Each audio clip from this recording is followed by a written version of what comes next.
Hello friends, welcome to our new class. I am Mohammad Turkul Islam. In this class, I am gonna solve Mathematics 1 Chapter 3 অর্থাৎ জটিল সংখ্যার একটি problem.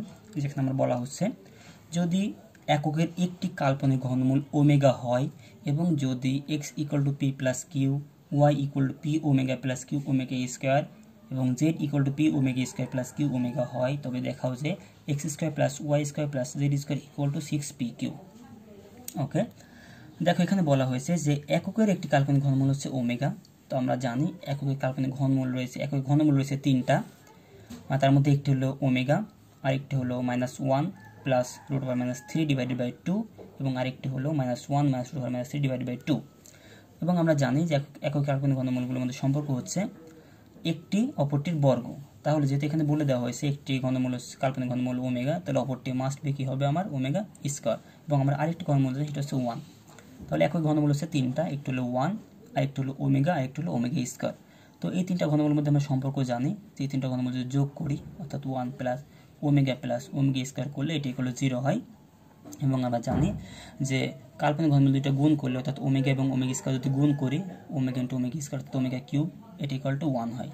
তো আমাকে এই দুটি সম্পর্ক অবশ্যই জানতে হবে যে এককে কাল্পনিক ঘনমূল তিনটা যোগ করলে 0 হয় এবং কাল্পনিক ঘনমূল দুইটা আমি যদি গুণ করি তাহলে হয় হচ্ছে আমার 1। তাহলে এই দুইটা আসলে প্রমাণ থেকেই আমরা এই প্রমাণটি করার চেষ্টা করব। ওকে, তাহলে আমরা আমাদের মেন প্রমাণে চলে আসি। আমি উঠাচ্ছি আমার লেফট হ্যান্ড সাইড। তো এখানে দেওয়া আছে x² plus y² plus z²। তাহলে দেখো আমার বলে দেওয়া হয়েছে x = p + q, তাহলে আমি x এর ভ্যালু বসিয়ে দিলাম p + q, then whole square plus y value আমার দেওয়া রয়েছে p omega plus q omega square, তাহলে p omega plus q omega square. Then z এর ভ্যালু আমার দেওয়া রয়েছে p omega square plus q omega. তার উপর আমার এখানে আমার y এর উপর স্কয়ার ছিল, স্কয়ার হবে, z এর উপর স্কয়ার ছিল, জাস্ট স্কয়ার হবে।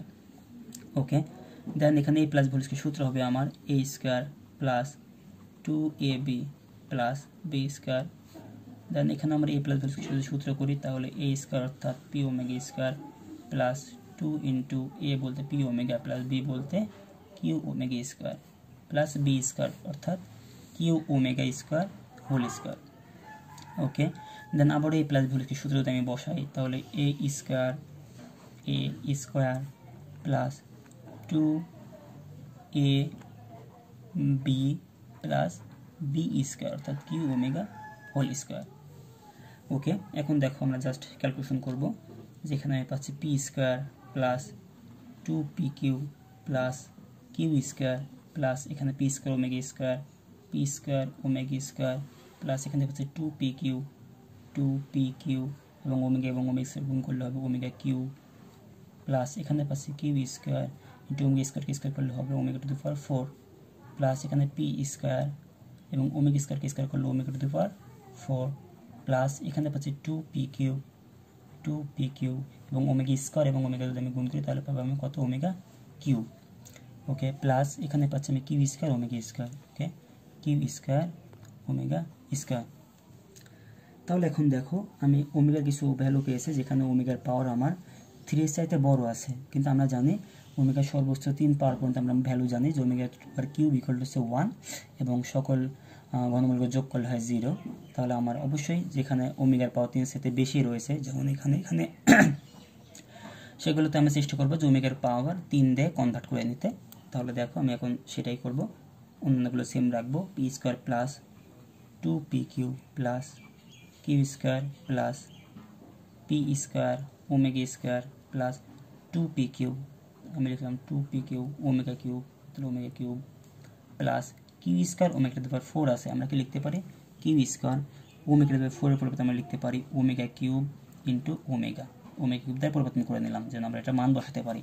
প্লাস এখানে লিখতে পারি p square omega to the power 4 রয়েছে, আমরা লিখতে পারি omega cube into omega plus similarly এখানে 2pq এবং ওমেগা কিউব আছে, নো সেন্স, প্লাস এখানে আমার রয়েছে q square and omega square.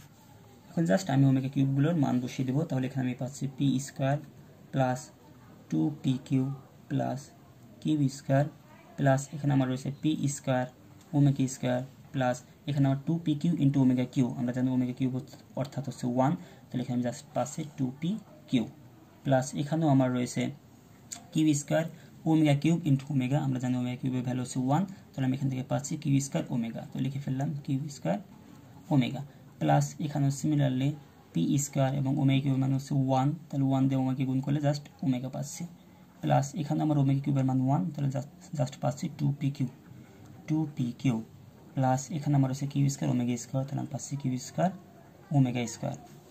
ওকে, এখন আমরা যে সমীকরণটি গঠন করলাম বা যে রাশিটি গঠন করলাম, এই রাশিটা আমাদের 3 ধরনের পদ রয়েছে। কি কি দেখো, একটি পদ আমার রয়েছে পি স্কোয়ার, আরেকটি পদ রয়েছে কিউ স্কোয়ার এবং আরেকটি পদ রয়েছে 2pq। এখন আমরা চেষ্টা করব যে সকল পদগুলোকে আলাদা করা। তাহলে আমরা প্রথমে কি করব, পি স্কোয়ারগুলোকে আলাদা করে নিই। এখানে রয়েছে পি স্কোয়ার, দেন এখানে রয়েছে পি স্কোয়ার, দেন এখানে রয়েছে পি স্কোয়ার। তাহলে আমি এখন কী করবো, এগুলো থেকে পি স্কোয়ার কমন নিতে পারি। যদি পি স্কোয়ার আমি কমন নিই, তাহলে এখানে আমার থাকছে 1 প্লাস এখানে থাকছে আমার ওমেগা স্কোয়ার প্লাস এখানে আমার থাকছে ওমেগা।